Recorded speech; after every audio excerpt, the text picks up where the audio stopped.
pakiramdam sa inyong lahat. Ang buong mundo, ito na ang panahon na ako'y magpakilala bilang ako ay ako. Sa mundo ng ito, ang mga tao, lalong maraming mga kalukuhan. Gagaya ngayon,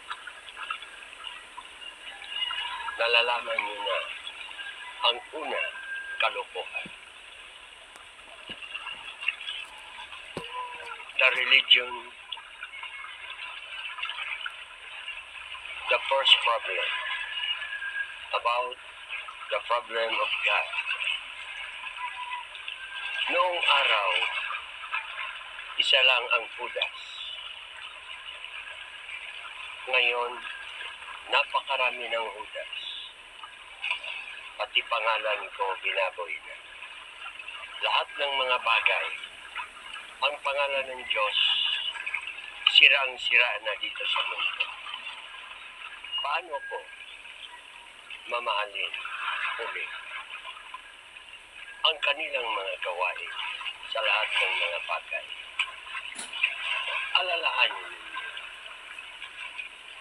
buhay ko, nilaan ko sa inyo dahilan sa aking pagmamahal. Hindi niyo ba naalala? Simula sa maliit pa ako, bago akong sinilang, ilang buwan lamang, ipapatay na ako.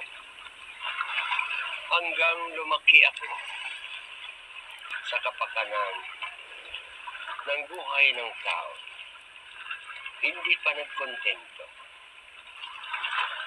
Ipapatay pa rin ako at bininta pa ako mismo sa aking mga apostol na nag-uudas sa akin. Ano ang napala sa kanya? Dahilan sa kanyang kahiyaan. Nagdigti siya at nagpakamatay. Dahilan sa kanyang kahiyaan na ang gawain ko noon napakaganda. Nagmahal ako sa buong tao sa buong mundo. Binibinta pa ako.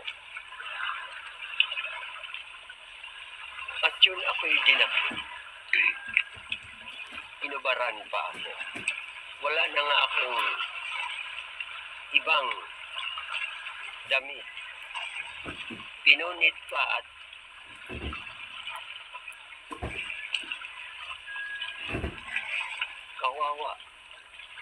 kawawa ang Diyos.